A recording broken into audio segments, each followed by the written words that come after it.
Um,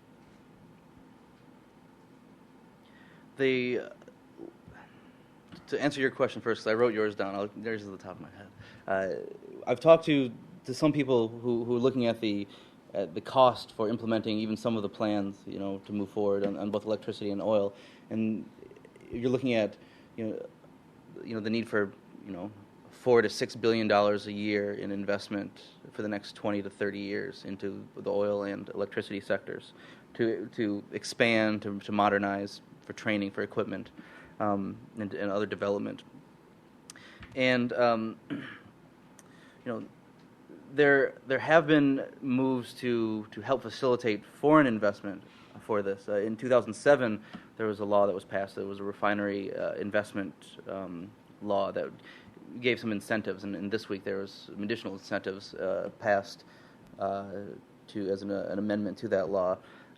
Basically guaranteed crude, the ability for a private investor to come in, build a refinery, and have a guaranteed supply of crude at a discounted rate, and could export or sell the crude, domestically, whatever it wanted to do. But there's been no takers on that thus far. There's been other ways to lure investors in the refinery sector, and I'm talking about outside of the Kurdistan region. There's the four key refineries. I think is it Nasiriyah, Maysan, Kirkuk, and Karbala, I believe are the four ones where there's the front end engineering design scope that's being conducted, or maybe it's almost finished on some of those. And that's a way to bring in an investor to basically build, own, and operate contracts. But what are the terms? It's not really clear, and especially with the electricity sector investment, the terms keep changing. I shouldn't say they keep evolving. They just haven't been clarified yet, and they haven't kind of agreed to exactly what type of contract model, investment strategy that they're willing to allow for foreign companies to come in. So a lot of it is just still undecided, although there's key people who are kind of taking it and trying to push it forward despite the politics involved with it. Bilal, to your question, in terms of building up the labor force, in the contracts that were signed with these foreign oil companies, there's I know it's a big gap, but I don't remember if it's $1 or $5 million a year that has to be dedicated to development and training in the oil sector. You saw ExxonMobil the other day announce that they have donated $1 million to, I believe it's Basra University, to the oil college there. Basra University for some of the labs in there for equipment there.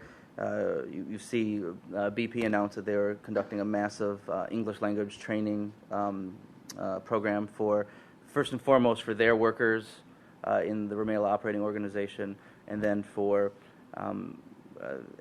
teachers to then help implement teaching English in the area, primarily around Rumaila. In terms of the money, I keep saying. I keep talking about the transparency issue because it's really key. And granted, a lot of times I get a question of what do you think Iraq should do with its oil, with its revenue, etc.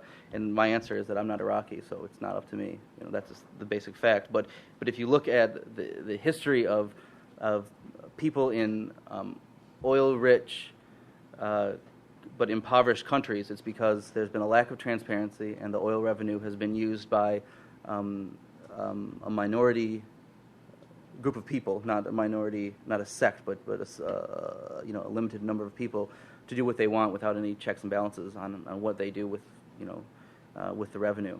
And that, especially history has shown in conditions that Iraq is in right now, leads to what it's been termed the resource curse. And I think that's a very important lesson which may be learned in Iraq.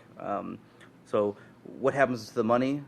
It's not really clear. There has not been a reconciliation of the national budget for the past 5 years, and that's the fault of the government for not requiring this and being able to kind of pass another budget without doing this, much to the chagrin of the Board of Supreme Audit.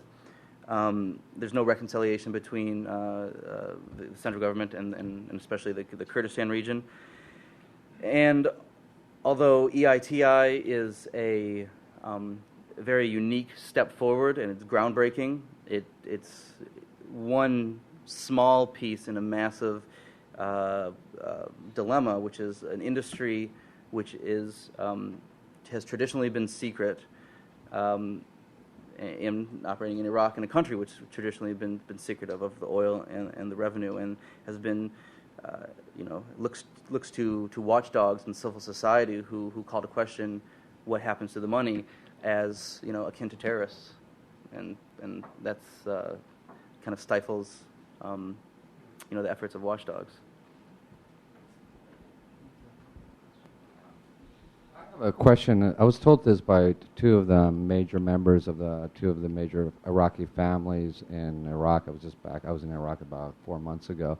They were saying that the State Department is putting pressure on the Iraqi government not to give multiple year or multiple entrance visas to American citizens, that it's much easier to do that if you're not American. Is that true? Have you heard that? Well, I'm not.